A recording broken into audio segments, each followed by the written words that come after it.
केंद्र की मोदी सरकार द्वारा ग्रामीण महिलाओं को लखपति दीदी बनाने की योजना का लाभ दीदियों को नहीं मिल रहा है। बुधवार को हिमाचल प्रदेश के एफपीओ संचालक और उनके सदस्यों ने पूर्व मुख्यमंत्री एवं नेता प्रतिपक्ष जयराम ठाकुर से मुलाकात कर उन्हें अपनी समस्याएं बताई और एक ज्ञापन भी सौंपा। नेता प्रतिपक्ष को सौंपे गए ज्ञापन में एफपीओ संचालक प्रतिनिधि मंडल ने बताया कि प्रधानमंत्री नरेंद्र मोदी की ग्रामीण महिलाओं के सशक्तिकरण के लिए 45 एफपीओ बनाए और उसके माध्यम से 33,000 ग्रामीण महिलाओं को इसमें जोड़ा है, जिससे उन्हें स्वरोजगार के अवसर उपलब्ध हो सके। 100% केंद्र सरकार द्वारा फंडेड इस योजना के तहत प्रदेश को लगभग 30 करोड़ रुपए का अनुदान मिलना था, लेकिन एनएलआरएम के सीईओ शिवम प्रताप सिंह की वजह से यह अनुदान नहीं मिल पा रहा। उसके द्वारा जानबूझकर डॉक्यूमेंट आगे नहीं बढ़ाए जा रहे, इसीलिए केंद्र सरकार द्वारा भेजे जाने वाला अनुदान दीदियों को नहीं मिल पा रहा है, जिसकी वजह से प्रदेश में लखपति दीदी योजना में भी बाधा उत्पन्न हो रही है। साथ ही एफपीओ के 90 कर्मचारी और 37,000 दीदियों के भविष्य पर संकट मंडरा रहा है।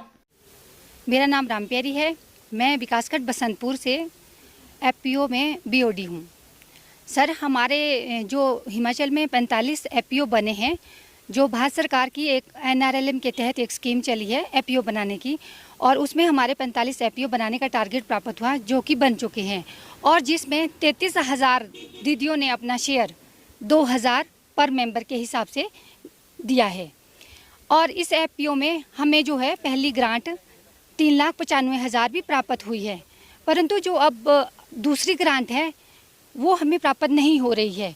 उसमें जो हमारे एनआरएलएम की सीईओ है शिवम प्रताप सर, उनके साइन होना बाकी है और वो प्रपोजल तभी सेंटर के लिए जाएगा, जिसकी वजह से इसमें जो जितने भी हमारे एफपीओ बने हैं उसमें हर एफपीओ में 2 एम्प्लॉय हैं, एक अकाउंटेंट है और एक हम सीईओ है, जिनको मतलब मानदेय भी उसी से मिलता है और हमारा काम भी उसी से चल रहा है। और दीदियाँ इसमें स्वप्रकार्य सभी और ग्रामीण दीदियाँ भोली भाली होती है, और उनको ये भी है कि भाई हमने जो शेयर लगाया है उसमें हमें प्रॉफिट कब आना शुरू होगा। तो हम चाहते हैं कि जो हमारी ग्रांट है जो हमें भारत सरकार के द्वारा आनी है वो जल्दी से जल्दी मिले। कितने आश्वासन सरकार? सर, इसमें जो वर्कर 90 वर्कर है, 90 वर्कर है 45 एफपीओ में, और जो हमारी इसमें दीदियां हैं 33,000 दीदियां जुड़ी हुई हैं। जी सर, पूरे स्टेट की। मैं रितेश ठाकुर, सीईओ ब्लॉक चौपाल। तो इसी तरह के हमारे 45 जो एफपीओज है उसमें 45 सीईओज है, 45 अकाउंटेंट्स हैं। तो अब उनकी सैलरीज जो है वो रुक चुकी है क्योंकि मैनेजमेंट कॉस्ट आ नहीं रही है।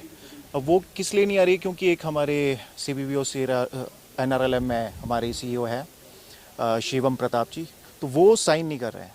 तो अब किस रीज़न से वो साइन नहीं करे, उस वजह से जो हमारा पूरा जो सेंट्रल गवर्नमेंट का जो ये स्कीम है 10,000 एफपीओज पूरे देश में खुलने, उसी तरह से उसी तर्ज पर हिमाचल में 45 खुले। तो अब हमारा जो है वो आगे का जो है काम वो है बंद हो रहा है, क्योंकि हमने ऑफिस के रेंट देने, अपनी सैलरीज निकालनी है। तो वो हमने जो अपनी जितनी भी हम दीदियाँ होती हैं इनसे 2-2 हज़ार रुपये मेम्बरशिप लेते हैं, तो हमें 750 महिलाओं का टारगेट मिला है। तो अगर मैं अपने ब्लॉक की बात करूं तो 400 महिलाएं जुड़ चुकी है, उसी तरह से बसंतपुर में 600 प्लस है, उसी तरह से पूरे हिमाचल में।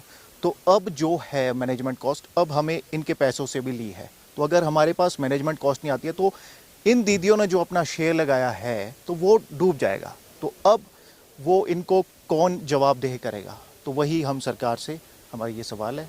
जिस तरह से सरकार स्टार्टअप योजनाएं शुरू करती है, जिस तरह से एनपेज ग्रुप की बात की जाए, तो किस तरह के आर्टिकल्स बनाए जाते हैं या किस तरह की चीज़ें जो है वो जारी होती हैं, और सरकार से किससे मिले हैं और क्या आश्वासन मिले?